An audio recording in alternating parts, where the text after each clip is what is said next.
열 몇 차례에 걸쳐서 마태복음 5장 17절부터 20절까지의 말씀, 그리스도와 율법에 관한 말씀을 드렸습니다. 이제 마태복음 5장 21절부터 26절까지 말씀으로 넘어가겠는데, 오늘은 범위를 좀 넓혀서 21절부터 48절까지에 있는 말씀에 큰 줄거리를 좀 말씀을 드리고 오늘 말씀을 끝낼까 합니다. 하나님의 의로우심, 하나님이 말씀하시는 의로움에 대한 무지가 사람들로 하여금 끊임없이 자기 의를 세우는데 노력하게 하고, 그것이 마침내는 하나님의 의에 복종하지 못하며 하나님이 마련해 주신 은혜로운 의로움을 거부하게 되어 결국은 멸망의 길로 나아가게 된다 하는 것을 지금까지 말씀드렸습니다. 자기 의로움을 세우려고 노력하는 이런 삶, 이것과 정반대쪽에 있는 것이 팔복변 앞에 있었던 심령이 가난한 사람입니다. 내가 얼마든지 노력하면,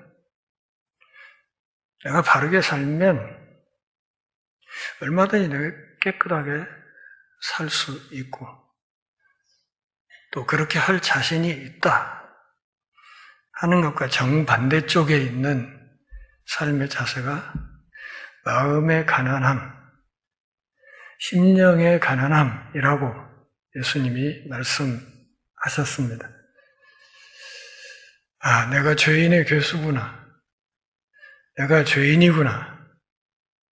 그리고 이제 나에게는 더 이상의 구원의 소망이 없구나 하는 사실을 인식하고 그것을 솔직하게 인정하는 삶, 이것을 일컬어서 심령이 가난한 자라 그렇게 말하는 것이고, 예수님의 표현을 빌면 자기가 병들지 않았다고 생각하는 사람, 또 다른 한편으로는 내가 병들었다, 내가 아팠다고 생각하는 사람, 이 사람 중에 내가 아프다, 내가 아팠다고 생각하는 사람이 참된 의원이신 예수님을 찾게 될 거라 하는 것을 신약성경 전체가 한결같이 우리에게 증언합니다. 우리는 지금 대한민국 시민이죠. 국민이라는 말은 일제치하에서 많이 쓰던 말이라 좀 쓰기가 좀 껄끄럽습니다. 대한민국이라는 이 시민사회의 시민입니다. 그러게 우리가 이 나라에서 살아가려면 이 나라의 헌법을 기반으로 한, 그리고 그 헌법의 큰 틀 위에서 만들어진 실정법들을 잘 지켜나가야 합니다. 예수 믿는 우리는 대한민국의 시민임과 동시에 하늘나라의 시민이기도 합니다. 일종의 이중국적자죠. 그래서 우리가 전국 시민권자로서 하늘나라의 백성으로 살려고 하면 결국 우리가 잘 알아야 되고 또 온 마음을 다해서 순종해야 될 법이 하늘나라의 법이라는 것은 사실입니다. 그리고 예수님은 지금 바로 그 천국 시민권자들이 마땅히 기억하고 순종해야 될 하늘나라의 법에 대해서 우리에게 말씀하고 있습니다. 하늘나라의 법을 지키려고 할 때 우리에게 가장 중요한 것은 겉으로 드러나는 말과 행동이 아니라 보이지 않는 속마음이다 하는 것을 오늘 21절부터 앞으로 48절까지에 걸쳐서 예수님이 누누이 우리에게 말씀하실 것입니다. 과거에 좀 이상한 성령론이 한국 교회 안에 돌고 있었을 때 어떤 사람들은 자기가 투시의 은사가 있다 이렇게 주장하는 사람들도 있었고, 그래서 그 사람들 앞에 많은 사람들이 모여들어서 이런저런 영적인 조언도 듣는다고 하고 그랬던 적이 있습니다. 투시의 은사라는 것은 그 사람 몸속에 있는 영을 꿰뚫어 볼 줄 안다, 그런 뜻입니다. 여러분 혹시 그런 은사 받고 싶으세요? 만에 하나 그 투시의 은사가 여기 있는 저한테 있다고 한다면 어떻게 여러분 이 교회 다니시겠습니까? 이 교회 다니기는 참 힘들어질 겁니다. 왜냐하면 내 속을 환히 꿰뚫어 보는 사람이 앞에 있는데 어떻게 그렇게 의식닥닥하게 그 앞에서 왔다 갔다 할 수 있겠습니까? 겁나서.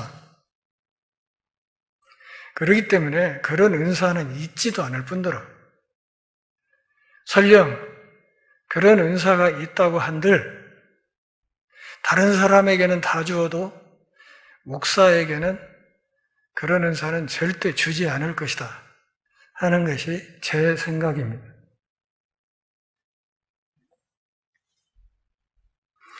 마태복음 5장 21절부터 48절까지 말씀에서 예수님은 우리들의 평상시 행동, 그 행동에 보이지 않는 이면에 있는 본심에 대해서 계속 말씀하십니다. 사람의 마음.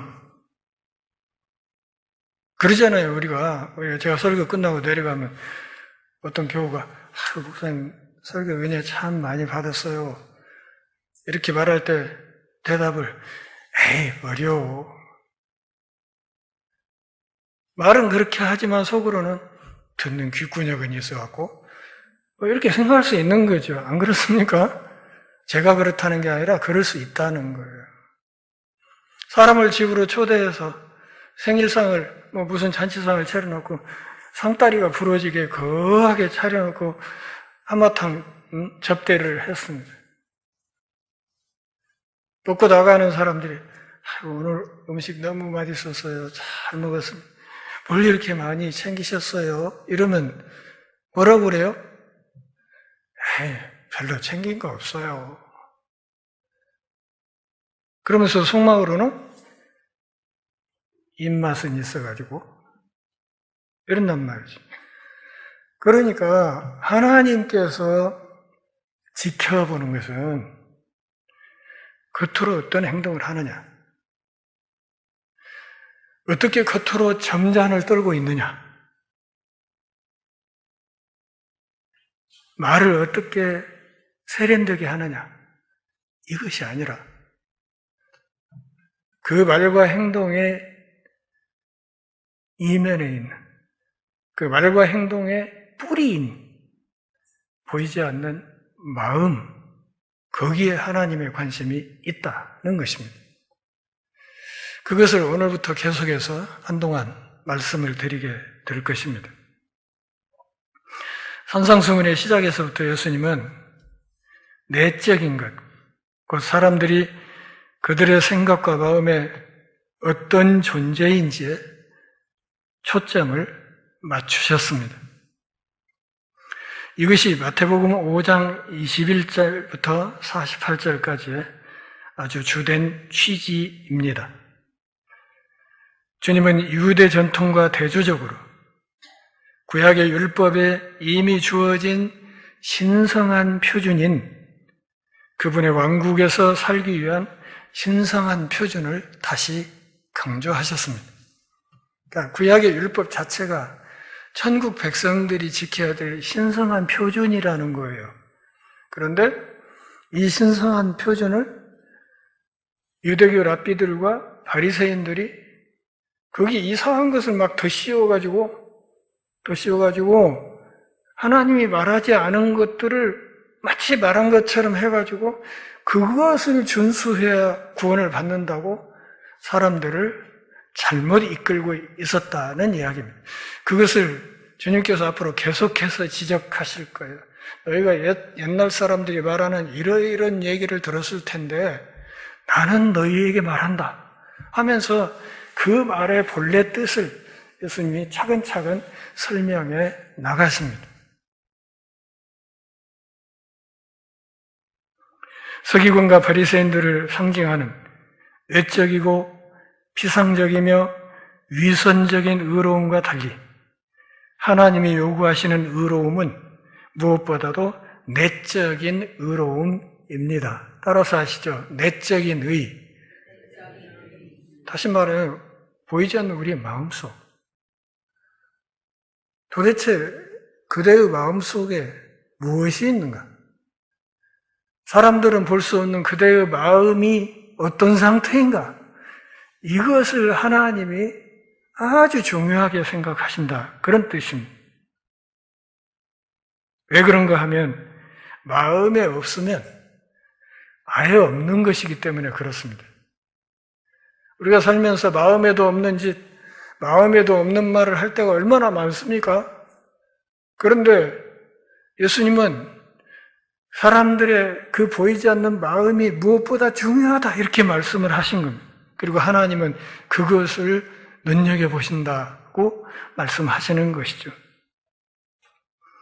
예수님 시대의 대부분의 유대인들은 오랫동안 잊혀지거나 무시되어 왔지만 그 진리는 구약 전체에 걸쳐 그들에게 계시되었습니다. 열왕기상 8장 39절 말씀을 보면 솔로몬은 주께서 계신 곳 하늘에서 들으시고 각 사람의 마음을 아시며 사하시며 그 모든 행위대로 보응하사 만인의 마음을 아십니다. 이렇게 기도했습니다. 역대상 28장 9절에서 다윗은 솔로몬에게 마지막으로 이렇게 말했습니다. 이는 여호와께서 모든 마음을 감찰하사 모든 생각을 아시기 때문이라. 역대하 16장 9절에서 선견자 하나니는 아사 왕에게 이렇게 일깨워 주었습니다. 여호와의 눈은 땅을 두루 감찰하사 전심으로 자기에게 향하는 자들을 위하여 능력을 베푸시나니 이 일은 왕이 망령되이 행하였은즉 이후부터는 왕에게 전쟁이 있으리이다. 하나님의 눈이 뭘 찾고 있다고요? 전심으로 온 마음을 다해서 하나님께 나아가려고 하는 그 사람들을 찾고 있다. 그러니까 결국 하나님이 찾으시는 것이 하나님께 온전히 드리려는 그 마음, 그것을 하나님이 눈여겨보신다고 이야기를 한 것입니다. 잠언 16장 2절에서 사람의 행위가 자기 보기에 모든 것이 깨끗하여도 그 동기는 여호와께서 살피시느니라. 그러니까 내가 아무리 깨끗한 행동을 한다고 해도 어떤 마음으로 그 일을 하고 있는지 하나님께서 그걸 눈여겨보신다. 그런 말이에요. 여러분, 어떤 마음으로 오늘 이 예배 자리에 나오셨습니까? 어떤 마음으로 찬양을 하며, 어떤 마음으로 기도를 하십니까? 어떤 마음으로 주님의 몸된 교회를 섬겨 일하십니까? 지난 한 주간 흩어진 교회가 되어서 각자의 일터와 학교에서 또 가정에서 어떤 마음을 가지고 한 주간을 지내셨습니까? 그 마음이 하나님께 드려지는 그분이 기뻐 받으실 만한 온전한 예물이었는지, 그 삶이 하나님이 기뻐 받으시는 참으로 귀한 신령한 제사였는지, 이것을 한번 잘 생각해 보셔야 합니다. 도대체 나는 어떤 동기로 예배하며, 어떤 동기로 전주열린문교회에 나오고 있으며, 어떤 동기로 내가 섬기고 봉사하는가? 이것을 하나님이 주목하시기 때문에 어떤 일을 하려고 할 때마다, 또 무슨 이야기를 하려고 할 때마다 끊임없이 이 일을 하려는 내 마음이 하나님께서 기뻐하실까?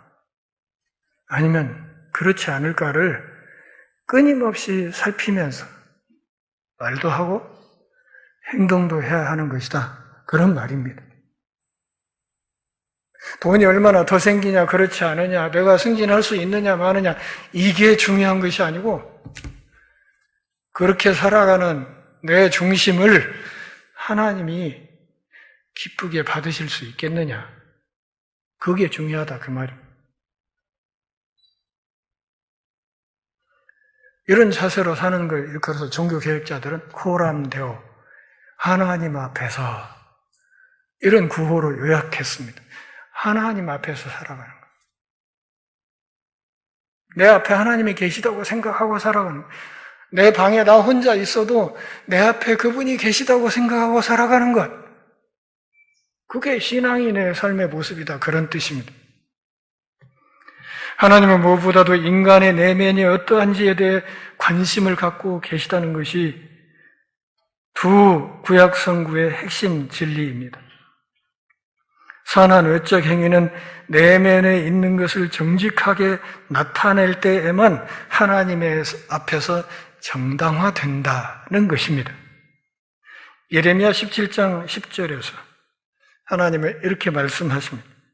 나 주는 마음을 살피고 생각을 살피고 각 사람에게 그 행위와 행위대로 보응하노라. 하나님이 갚아주시는 것은 무엇대로? 행동대로 갚아준다. 그런데 그 행동이 나오는 가장 중요한 출발점이 무엇이다? 그 사람의 마음과 생각이다. 그런 뜻입니다. 그러니 하나님의 행동에 대한 심판은 곧 그 사람이 갖고 있는 마음에 대한 심판이 되는 것이지요. 성경의 마지막 책인 요한계시록에서 주님은 두아디라 교회에 경고하십니다. 계시록 2장 23절 말씀입니다. 내가 너희 각 사람에게 행한 대로 갚아주리라. 요약하면 우리가 살면서 행하는 모든 일에 공짜는 없다. 그런 뜻입니다. 하나님이 모르고 지나가는 일은 없다. 그분 모르게 할 수 있는 일도 없다. 올바른 외적인 행동은 그것이 올바른 내적 태도와 동기와 일치할 때만 하나님을 기쁘시게 합니다. 그러니까 내 행동과 그 행동의 근원이 되는 내 마음의 생각이 정확히 딱 일치할 때, 그런 상태에서 착한 일을 하고 선행을 했을 때 그게 하나님이 인정하시는 착한 일과 선행이 된다. 그런 뜻입니다. 이게 안 맞으면 보이지 않는 속은 아주 지저분한데 겉으로는 아주 번지르르하게 뭘 하려고 덤비면 이 행동과 말이 더빙이 제대로 안 돼 있으면 하나님 앞에 그거 아무것도 아니라는 뜻입니다. 세상에는 예수 믿는 사람 아닌데도 착한 일 많이 하는 사람 많습니다. 그렇지 않습니까? 국회의원 하는 사람들도 선거철 되면 시장 바닥 새벽에 나가서 쓸고 막 쓰레기차 따라다니고 길가에 애들 안고 그냥 뽀뽀하고 그냥 가서 길가 시장에 가서 어묵 사서 먹고 막 신문에 나오고 굉장해요. 그런데 그거 다 아무것도 아니다 그런 말이죠. 왜냐하면 그 진짜로 그렇게 착한 일을 하는 게 아니라 마음속에 뭐가 있어요? 한 표가 있기 때문에 하나님이 볼 때는 그건 아무것도 아니다 그런 뜻입니다.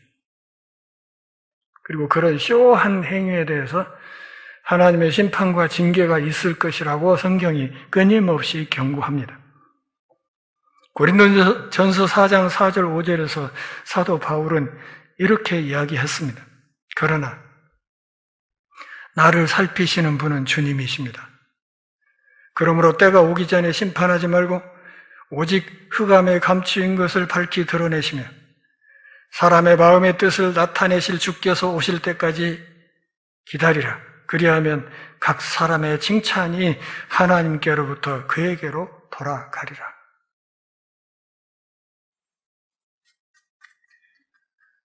나를 평가하실 분은 사람이 아니라 오직 하나님이시다. 그런 말이에요.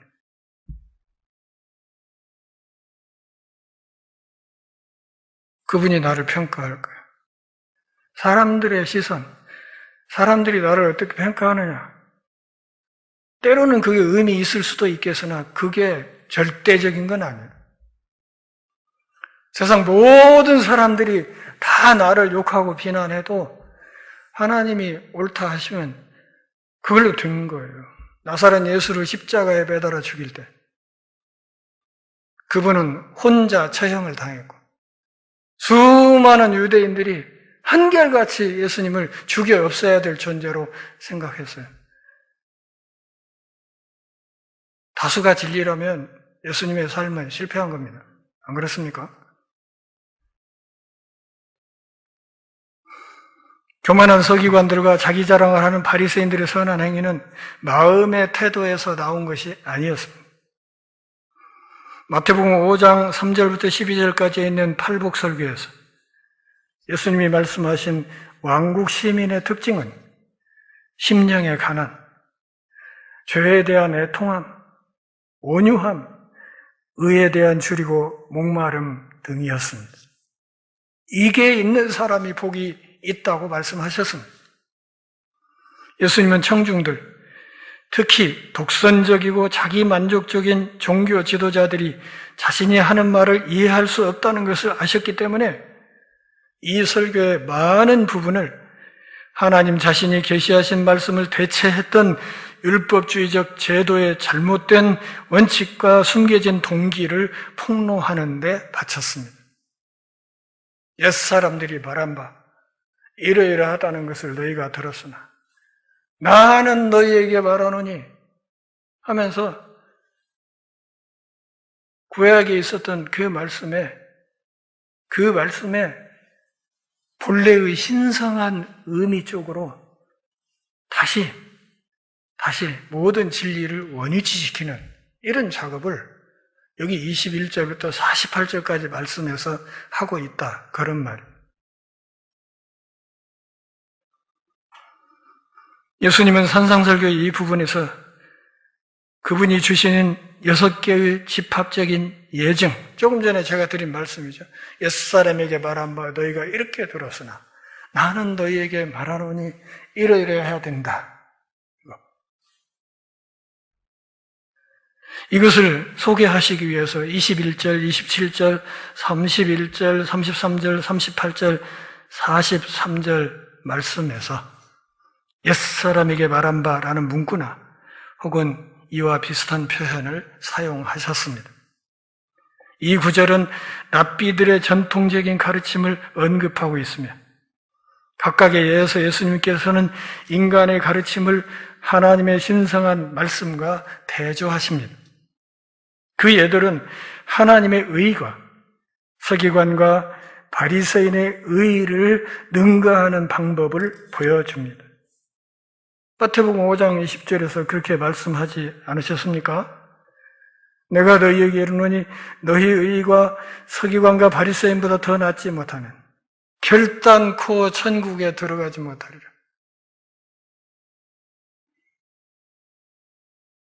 살인, 성범죄, 이혼, 진실을 말하는 것, 보복, 이웃을 사랑하는 것 등 구체적인 주제를 다루어 가십니다. 그러나 그것들은 모두 동일한 기본 원리, 즉 삶의 모든 영역에 적용되어야 한다고 예수께서 말씀하신 원리를 보여주십니다. 결국 의로움이라는 것은 마음의 문제라는 것이죠. 이 의로운 마음이 이 교회당 안에 모여 있을 때만 나타나야 되는 것이 아니고 예배를 마치고 나아가서 한 주간 동안 흩어진 교회가 되어서 살아가는 우리의 삶의 모든 영역에서 그것이 그대로 교회당 안에서 예배할 때와 똑같은 그런 자세로 나타나야 된다. 그런 말입니다. 오늘날 기독교가 개독교로 욕을 먹는 중요한 이유 가운데 하나는 교회당 안에서 우등생으로 일컬어지는 사람들이 교회당 밖에서 낙제생처럼 살기 때문에 그렇습니다. 저 인간 꼴보기 싫어서 저 인간처럼 될까 무서워서 나 교회 안 나간다고, 나 예수 안 믿는다고, 저 아무개 우리 회사 전무 저 사람 어디 교회 안수집사라는데 아이고 나 저 인간처럼 싫어서 나 예수 안 믿는다고. 전도를 하는 게 아니라 전도의 길을 막고 앉아 있는 것이죠. 이런 죄에 대해서 나중에 하나님이 그냥 모른 척하고 지나갈 것 같습니까? 그렇기 때문에 우리의 삶의 모든 영역에서 내 가정 안에서건 내 일터에서건 학교에서건 내가 만나는 모든 사람과의 관계에서 하나님이 지켜보시는 내 마음이 언제나 깨끗한 상태로 그리고 그 깨끗한 마음에서 깨끗한 말과 깨끗한 행실이 나오도록 사는 것이 그것이 진짜 신자의 삶이고 그렇게 살 때 우리가 세상의 빛이 되고 세상의 소금이 되고 그걸 지켜보는 사람들이 우리의 그 착한 행실을 보고 하나님 아버지께 영광을 돌리게 된다고 분명히 얘기했지 않습니까?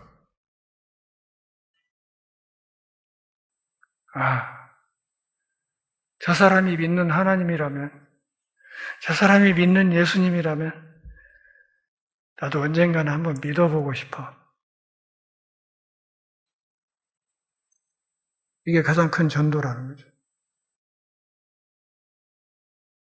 메가폰 들고 용산역 앞에 서갖고 그냥 길 가는 사람들 앞에 마구 떠들어대면서 고함 치르면서 소음 공해를 일으키는 그게 전도가 아니고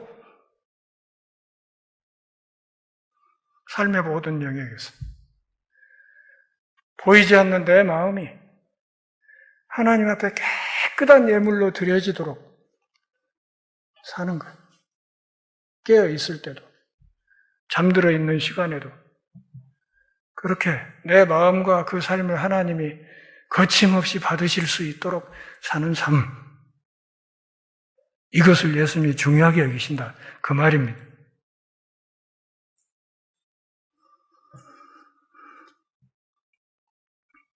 모든 것은 마음의 문제입니다. 예수님은 모세의 율법, 시편의 가르침, 선지자의 표준 또는 성경의 다른 부분을 수정하지 않으십니다. 17절부터 20절까지 말씀해서 그분이 방금 말씀하신 것의 본질은 첫째로 그분의 가르침은 구약의 모든 진리, 심지어 모든 단어와 확고하게 일치하며, 둘째, 유대교의 전통은 그렇지 않다는 것입니다. 우리 교단 안에도 성경과 맞지 않는 이상한 전통이 있습니다. 권사라는 말, 성경에 있습니까? 없습니다. 그런데 여성에게 안수하지 않으려는 편법으로 권사라는 제도를 만든 거예요. 교회 공동회 투표에서 똑같이 3분의 2 지지를 얻었는데 여성들은 안수 없이 그냥 권사로, 남자들은 안수해서 안수집사 장로로 세운다 그 말이죠.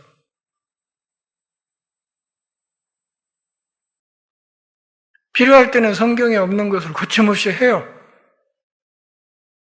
그런데 좀 불리할 것 같을 때는 그건 성경적이 아니니까 안 된다고 이런단 말이죠. 하나님의 말씀을 선택적으로 입맛에 맞게 골라서 적용하는 이 죄, 이것도 보통 심각한 것은 아닙니다. 21절부터 48절에 나오는 6가지 예에서 예수님은 먼저 10계명 중에 2가지를 언급하신 다음 모세 율법에 있는 2가지 일반 원칙을, 그리고 마지막으로 자비와 사랑의 2가지 넓은 원리를 말씀하십니다. 살인과 간음은 개인 및 사회 보존의 근본적인 문제를 다루는 것입니다. 생명의 보호에 관한 말씀은 개인 복지의 기초이고, 결혼을 보호하려는 말씀은 사회 복지의 기초입니다. 이혼과 진실을 말하는 것은 사회적 관계의 더 넓은 영역을 포함하며, 자비와 사랑은 여전히 더 넓은 영역을 포함하는 것입니다. 다시 말하면 우리의 삶의 모든 영역을 포괄하는 가르침이 여기에 들어있다, 그런 말이에요. 물론 여기에는 비행기도 안 나오고 컴퓨터도 안 나오고 인터넷도 안 나와요. 그렇지만 이 말씀에 담긴 원리만큼은 우리 시대뿐만 아니라 인류 역사 태초부터 종말에 이르기까지 모든 시대, 모든 사람, 모든 상황에서 확실한 적용력을 가진다 하는 것을 주님이 말씀하고 있는 것입니다.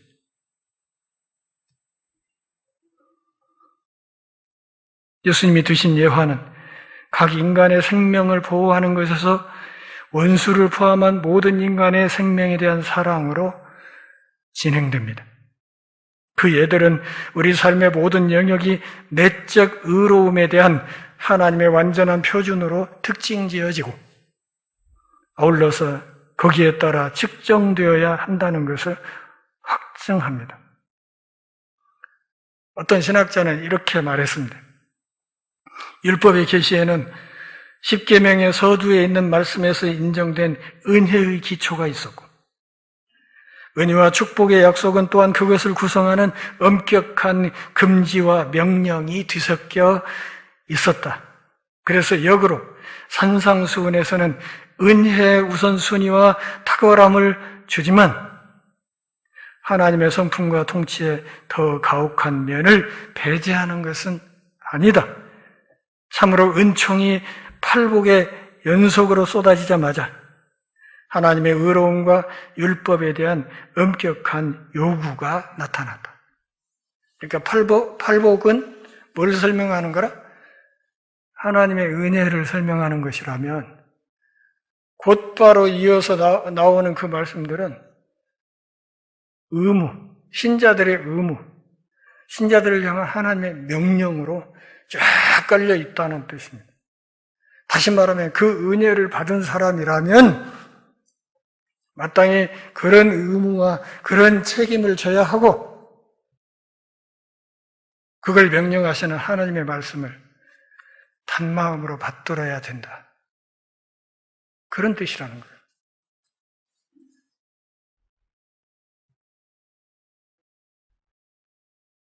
옛사람들이 들었다라는 문구는 옛사람이 말했거나 말하였다로 번역될 수도 있습니다.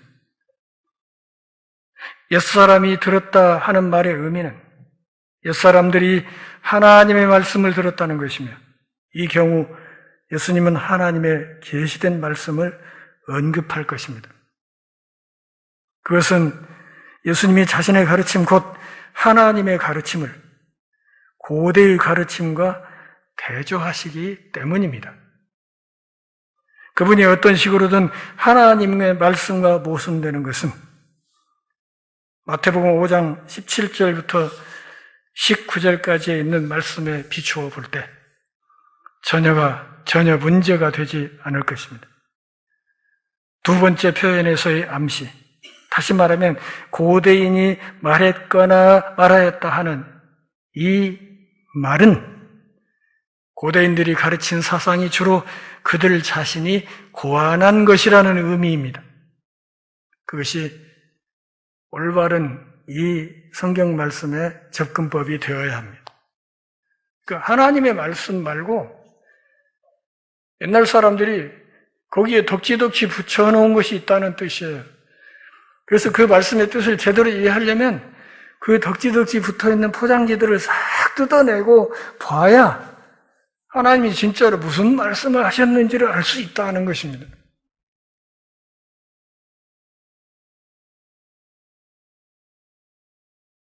여자들은 교회에서 잠잠해야 된다. 고린도전서 14장 34절, 35절에 있어요. 그 말이.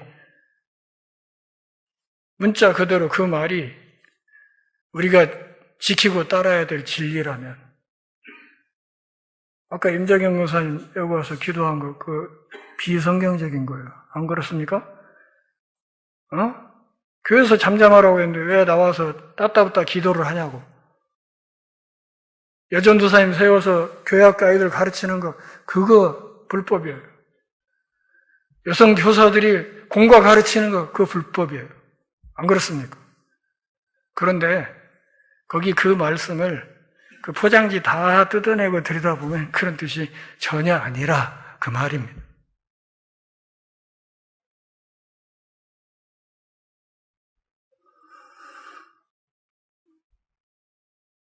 (10월) 초에 제 책이 나오니까 그때 읽어보시면 압니다.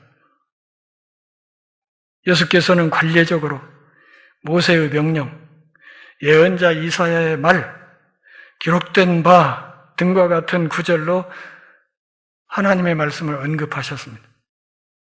여기서 그분의 말씀은 훨씬 더 일반적이므로 구약을 직접적으로 언급할 수 없습니다. 그분은 살인과 간음에 대한 특정한 성경적 명령과 관련하여도 그들의 전통이 성경과 일치하지 않는다는 것을 보여줍니다.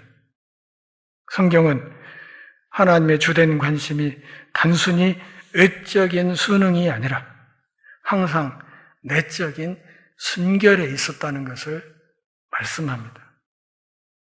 여러분, 중요한 것이 뭐라고요? 마음이라고, 마음. 헌금을 하는 것도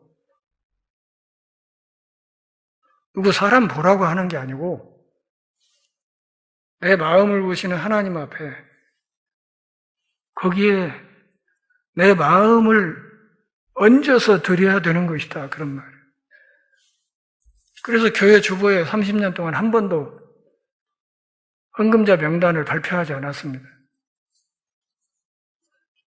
대한민국에서 거의 유일할걸요? 왜냐? 주보에 이름 내주면 헌금하고 안 내주면 않고, 이건 헌금이 아니라는 거지. 그것은 그 사람의 마음이 거기에 담기는 것이 아니기 때문에 하나님이 받으시는 헌금이 안 된다, 그런 뜻이에요. 액수가 얼마가 되든 그분을 사랑하는 마음으로 각자 마음에 정한 대로 최선을 다해서 그분께 내 신앙 고백을 담아서 올리는 것, 그게 진짜 헌금이라, 그런 뜻입니다. 가난한 사람이 어떻게 액수 크게 할 수 있겠어요? 어림 택도 없죠. 그렇지만 하나님은 과부의 두울했던 요즘 우리 돈으로는 500원이나 1000원쯤 되는 돈이에요. 성경은 그게 그 여자의 생활비 전부였다고 얘기를 해요. 근데 그 1000원, 500원을 헌금한 그 과부에 대해서 예수님이 칭찬을 해요. 저 여자가 최고로 많이 했다. 그게 헌금의 원리예요. 왜? 그 500원, 1000원에 그 여인의 마음이 실렸다는 거죠.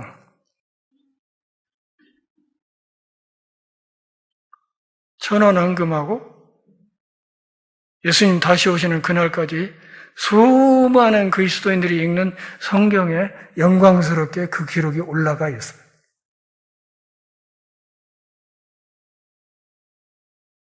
이보다 더 귀한 헌금이 있습니까?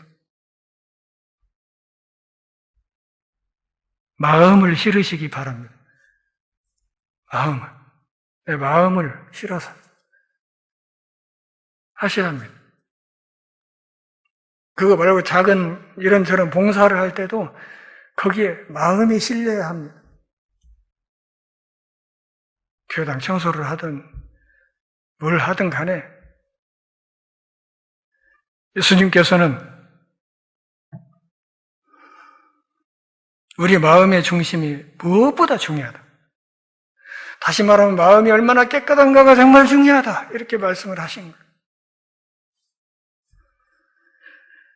어느 신학자가 다시 이렇게 얘기했습니다.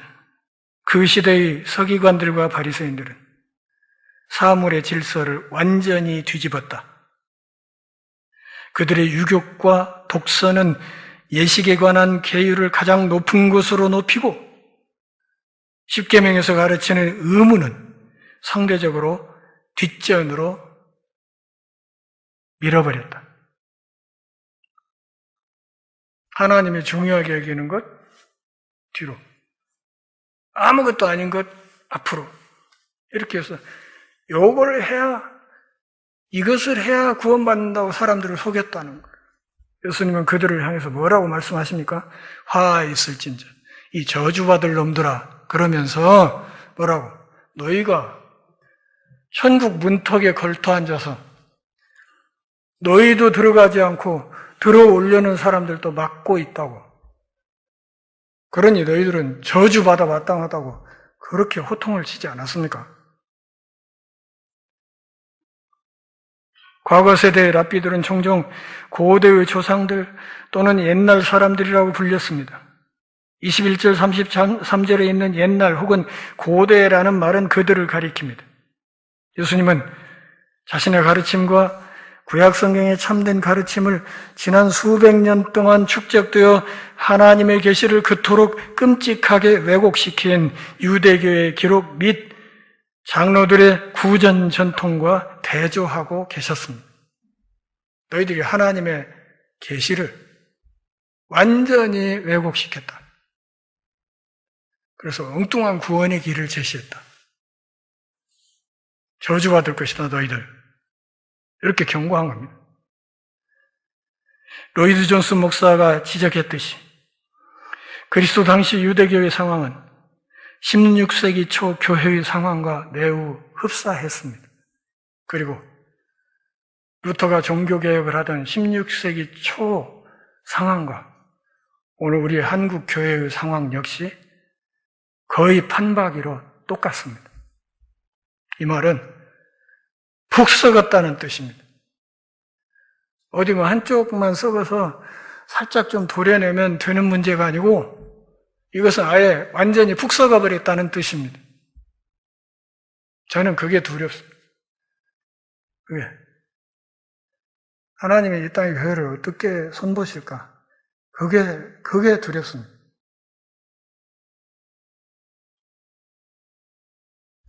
성경은 사람들의 언어로 번역되지 않았습니다. 그러니까 종교개혁 당시를 얘기하는 거예요. 당시 성경은 라틴어로 되어 있었어요.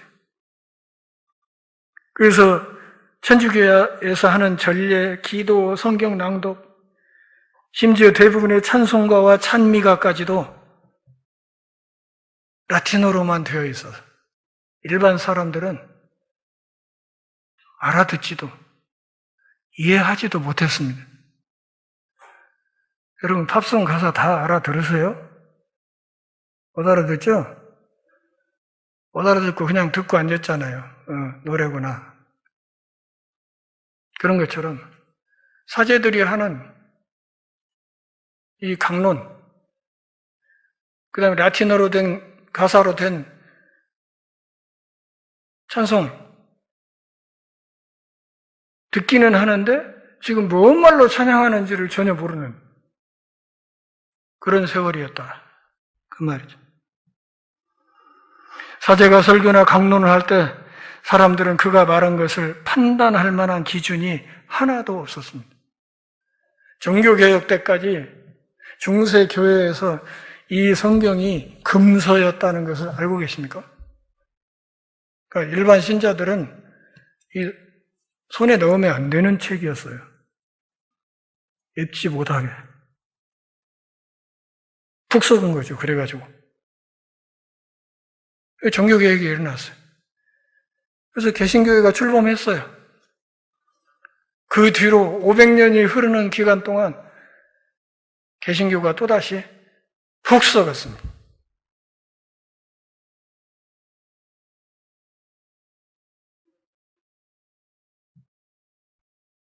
사람들은 사제의 강론이 성경적인 것인지, 심지어 성경적인 것이 중요한 것인지조차 알지 못했습니다.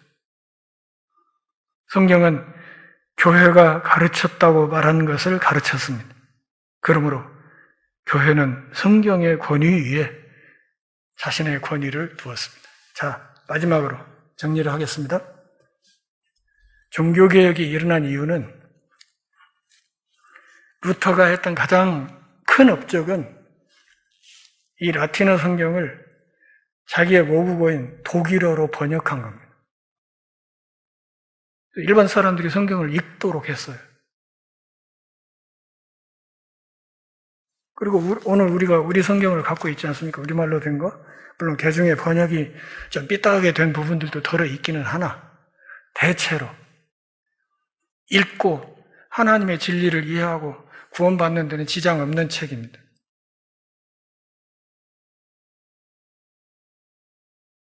그래서 천주교는 교회관 자체가 이게 거룩한 문서가 아니라 천주교회 사제단이 이것을 거룩한 문서라고 인정하니까 성경이 되는 겁니다. 그러니까 천주교회 사제단이 어디 위에 올라와 있다고요? 성경 위에 올라와 있어요. 개신교회는 교회가 성경 아래에 있다고 생각합니다. 이 성경이 말하는 진리에 기반해서 주의 몸된 교회 공동체가 세워지고 교회가 움직여 간다고 생각하는 것입니다. 완전히 다릅니다.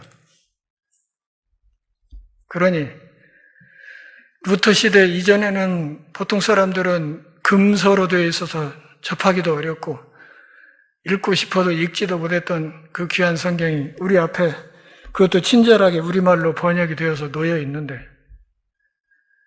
그걸 읽지도 않는다고 한다면 그 조금 믿음의 선배들에 대한 예의는 아니죠. 안 그렇습니까?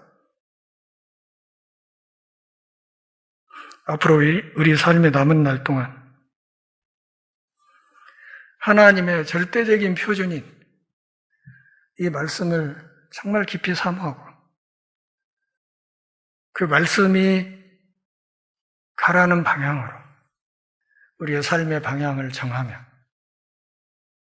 말씀이 하라는 걸 하고 하지 말라는 것은 하지 않는 그런 삶을 더 아름답게 살아가실 수 있기를 바랍니다.